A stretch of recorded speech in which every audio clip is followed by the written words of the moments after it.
By our very own Kamal Georges. Kamal followed this story. He was out at the scene and continues to follow the developments as it relates to that story and so much more. The Express newspaper today and also The Guardian, the front page of The Guardian, hunt for killers, 8 murders over the weekend. Are we a country under siege? And I'm going to look at it simply as to what's happening within our families. The situation in Trumakak was sparked, the flames of that fire were ignited by a family feud between 2 brothers. Also over the weekend, a young lady was stabbed to death at the hands of a male relative.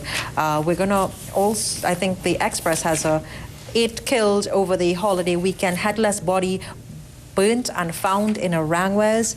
Accused head to court today hoping for peace and love in TNT. Women die at the hands of lovers on set. Daryl Joseph. Daryl, are we a nation under siege? What's happening to the families in Trinidad and Tobago? Why is there so much anger and it's resulting in these situations? Okay. First of all, good morning. Good morning. All right, and season's greetings, despite whatever might be going on out there, to you and of course to the watching public. Sad, very sad. Yes, we are a nation under siege. We have, in fact, been under siege for some time. I think what we're seeing now, let's looking at this in the context of the statement of emergency period. I think what we're seeing now is that a lot of what we had hoped may have been resolved, properly dealt with, diffused and so on, was in fact just put under the shelf, or hid under the rug, under the carpet for a period of time. And now that everybody is free to roam and free to do as they want, you are seeing something that resembles a return to what we had prior to that. And I had reserved judgment on the whole state of emergency period until after, when we can now begin to evaluate what happened during that period and what the long-term effects. Now that we are assessing the long-term effects, would you say that the SOE has failed? In the context of the long-term effects. But you see, you have to be kind of careful about it because the state now, one of the early issues with the state of emergency, I don't want to go down too much into this, but one of the early issues was what was the intent behind it, okay?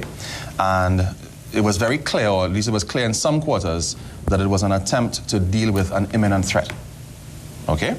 So if you are looking strictly at it in terms of dealing with an imminent threat, I suppose the imminent threat has been dealt with. So in that context, you might say, well, yes, it was a success.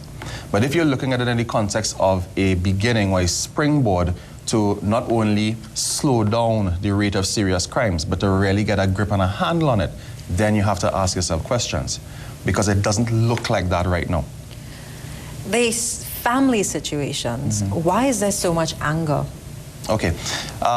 As we've said time and time again, the level of anger, the level of frustration that people in certain sectors feel has been building for some time.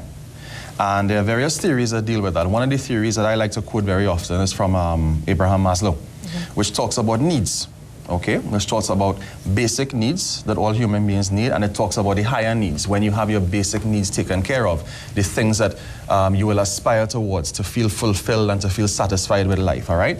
And it's a pyramid structure, and at the bottom of the pyramid, we have very basic things: food, water, shelter, clothing, and so on, okay? And the theory goes on to say that if those things are not dealt with, if you don't have those things, if you don't have food, you don't have shelter, you don't have clothing, you are going to be living with a level of frustration and a level of anger that is going to be intolerable. And what we're seeing now, I think, is this spillover of that. Women die at the hands of lovers. Women have been betrayed in many ways by the men who profess to love them. And 2012 was no different. For the past year, several women were killed at the hands of their lovers, some by men who supposedly love them, while others at the hands of random strangers. Yes. The Express has a detailed account of every woman that was killed as a result of a domestic situation. Yeah. You know what? We have a lot of... I always say we don't do enough important polls in this country. We poll to see what's the popularity of this minister or that minister and, you know, what people feel about things like that. But we don't poll things like people's attitudes towards important things. For example, we need to understand the attitude that the average male Trinbagonian has towards a female person, okay? And while, as in any other society, there'll be a wide variance, there'll be some men who, you know, are very respectful and see women as equals and treat them accordingly. I think